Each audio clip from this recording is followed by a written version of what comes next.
लगना और तबीयत में भारीपन जो है वो स्टार्ट हो जाता है, चिड़चिड़ापन इसके साथ आ जाता है और किसी काम में भी आपका दिल नहीं लग रहा होता। भारापन, सर में दर्द होना, चिड़चिड़ापन, किसी चीज़ का अच्छा ना लगना और बिस्मिल्लाहिर्रहमानिर्रहीम। अस्सलाम वालेकुम व्यूअर्स, मैं हूँ होम्यो प्रोफेसर डॉक्टर मुदस्सर मजीद और आप सबको अपने चैनल में खुशामदीद कहता हूँ और दुआ गो हूँ कि अल्लाह ताला आपको तमाम मुश्किलात, आफ़ात, परेशानियों और बीमारियों से सेहतयाब रखे, आमीन। मेरे चैनल पर नए आने वाले लोग, उनसे मेरी रिक्वेस्ट है कि सबसे पहले मेरे चैनल को सब्सक्राइब कर लें ताकि मेरी हर नई आने वाली वीडियो उन तक सबसे पहले पहुंच सके। और व्यूअर्स, जैसा कि आप जानते हैं कि मेरी कोशिश होती है कि मैं हर दफ़ा किसी नए टॉपिक के साथ, किसी नई वीडियो के साथ आपके सामने हाज़िर हूँ। तो आज का जो मेरा टॉपिक है वो कॉन्स्टिपेशन यानी कब्ज़ है। व्यूअर्स, जैसा कि आप जानते हैं कि हम जब भी कोई खाना खाते हैं तो वो खाना सबसे पहले हमारे मुंह से होता हुआ हमारी खुराक की नाली के अंदर जाता है और ख़ुराक की नाली से होता हुआ वो मैदे के अंदर जाता है। मैदे से वो बेसिकली इंटेस्टाइन के अंदर, कोलोन के अंदर, और जिसको कहते हैं उसके बाद एक प्रोसेस जो है वो पेरिस्टाल्टिक वेव्स का जो प्रोसेस है वो स्टार्ट होता है। बेसिकली ये जो तहरीक है मैदे के अंदर, ये तहरीक खाने को डाइजेस्ट करती है और ये तहरीक इस तरीके से होती है, इसको मैं एक मिसाल से वाज़े करता हूँ। जैसे कि एक सांप, उसने चूहे को खाया, तो जब वो चूहे को खा लेता है तो खाने के बाद वो उसको कंट्रैक्ट करता है ताकि उसको वो निगल ले। यानी कि वो कंडीशन जो है वो इस तरह होती है कि वो इस तरीके से कॉन्ट्रैक्ट करता है ताकि उसको वो पुश करे और इस कॉन्ट्रैक्ट करने के नतीजे में वो इस तरीके से पुश होने के बाद वो आहिस्ता आहिस्ता जो खुराक है वो हमारी बॉडी के अंदर जाती है और जो वेस्टेज है वो एनल से जो है एक्सक्रीट आउट हो जाती है और जो बॉडी के लिए जो ज़रूरी चीज़ें होती हैं जो उस पर डाइजेशन के बाद वो बॉडी उसको कंज्यूम कर लेती है। वीवर्स, जो सेहतमंद आदमी है, सेहतमंद आदमी के अंदर जो पेरिस्टाल्टिक वेव्स हैं वो बेसिकली जो आंतों की तहरीक है वो एक सांप की तरह होती है। वो तेज़ी के साथ ऐसे ऐसे करके हरकत कर रही होती है, जबकि जो बीमार बंदा है या जिसकी वो मूवमेंट जो है वो स्लो हो जाती है तो वो बिल्कुल कैंचुए की तरह इस तरीके से आहिस्ता आहिस्ता आहिस्ता करती है। और वो जो खाना है जब वो मैदे के अंदर ज़्यादा देर तक रहता है तो उसकी वजह से हमें इंडाइजेशन का जो प्रॉब्लम है वो स्टार्ट हो जाता है और उसके साथ फिर जो है वो कब्ज़ के मामला स्टार्ट होते हैं।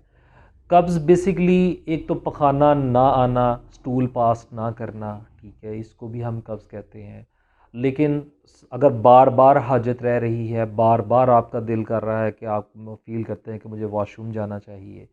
या आपको पखाना खुल के नहीं आ रहा और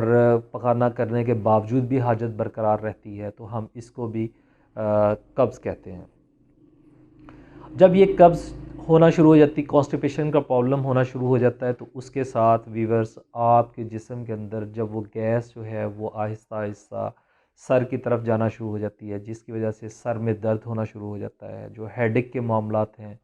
वो स्टार्ट हो जाते हैं। उसके साथ आपकी तबीयत के अंदर भारापन, सर में दर्द होना, चिड़चिड़ापन, किसी चीज़ का अच्छा ना लगना और तबीयत में भारीपन जो है वो स्टार्ट हो जाता है, चिड़चिड़ापन इसके साथ आ जाता है और किसी काम में भी आपका दिल नहीं लग रहा होता। आजकल की जो न्यू जनरेशन है वो फ़ास्ट फूड बहुत ज़्यादा यूज़ कर रही है और लेट नाइट यूज़ करने की वजह से, चूँकि वो जब वो प्रॉपर तरीके से डाइजेस्ट नहीं हो पा रहा होता तो उसकी वजह से भी कॉन्स्टिपेशन, कब्ज़ का मसला हो रहा होता है।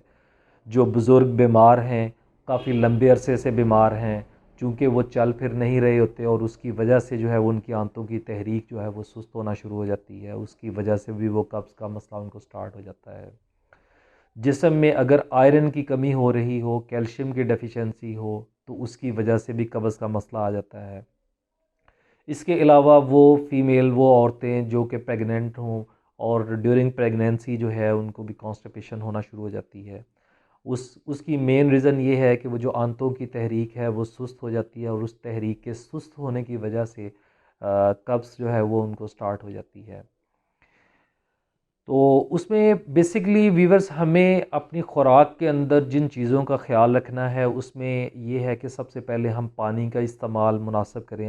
आजकल सर्दियां हैं, सर्दियों में पानी नहीं ज़्यादा पिया जाता, लेकिन ये कि हम कोशिश करें कि कम से कम जो है वो 8 से 10 गिलास पानी इस्तेमाल करें। अपनी खुराक के अंदर इतदाल रखें, हम उसमें सब्ज़ियों और फलों का इस्तेमाल करें ताकि जो मुतनासिब तरीके से जो है वो जो हमारी बॉडी की रिक्वायरमेंट है वो उसमें पूरी हो। और जब इन चीज़ों का बैलेंस हमारा ख़राब होता है तो उसकी वजह से भी कब्ज़ का मसला हो रहा होता है। जो ब्लड प्रेशर के पेशेंट हैं उनके अंदर ब्लड प्रेशर की वजह से ब्लड प्रेशर जो है वो इंक्रीज़ कर रहा होता है वह कॉन्स्टिपेशन की वजह से। जब उनको कब्ज़ का मसला होता है तो उसकी वजह से बीपी जो है वो ज़्यादा होना शुरू हो जाता है, सर में दर्द बहुत ज़्यादा शदीद होना शुरू हो जाती है। तो ऐसे तमाम वीवर्स जिनको साथ कब्ज़ का मसला है, पुराना काफ़ी अरसे से चला आ रहा है, अगर वो मैं जो अभी होम्योपैथिक मेडिसिन आपको बताने लगा हूँ, अगर आप वो मेडिसिन इस्तेमाल करते हैं तो आहिस्ता आहिस्ता इंशाल्लाह आपकी जो इंटेस्टाइन की मूवमेंट जो आपकी स्लो हो गई है वो बिल्कुल नॉर्मल होने के साथ आपके स्टूल को रेगुलेट करना शुरू कर देगी। आपका जो पकाने की जो हाजत है उसको मतलब बरकरार करेगी और उसके बाद आप की जो कब्ज़ का मसला है वो ख़त्म हो जाएगा। और अपनी खुराक के अंदर पानी का, सब्ज़ियों का, गोश्त का, ड्राई फ्रूट्स का आप इस्तेमाल करें। मौसम की मुनासबत से चूँकि सर्दियाँ हैं उसमें ड्राई फ्रूट इस्तेमाल करें, इंजीर को अपनी खुराक का लाजमी हिस्सा बनाएं और कोशिश करें कि ऐसी चीज़ें इस्तेमाल ना करें रात को सोते हुए कि जिनकी डाइजेशन में प्रॉब्लम हो। रात का खाना जो सुन्नत भी है हुज़ूर सल्लल्लाहु अलैहि वसल्लम की, तो वो ये है कि आप भूखे पेट ना सोएं, कुछ खा के सोएं लेकिन इतना हल्का फुल्का खा के सोएं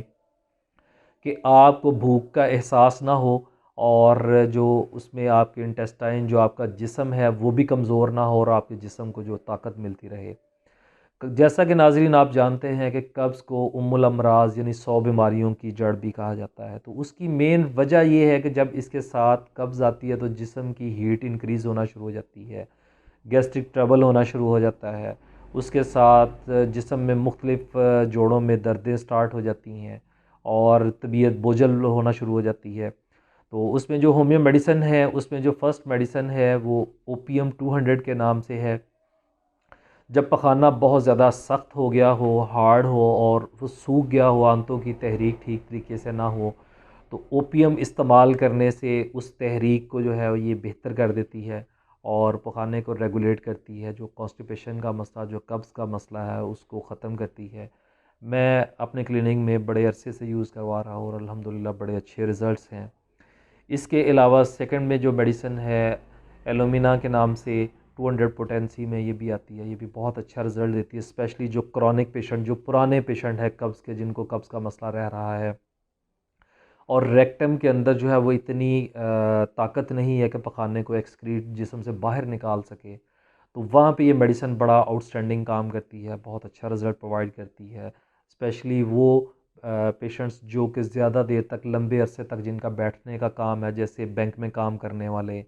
या इसके अलावा जो फील्ड वर्क करने वाले लोग हैं जिन्होंने अपना बाइक के ऊपर ट्रैवल करना होता है,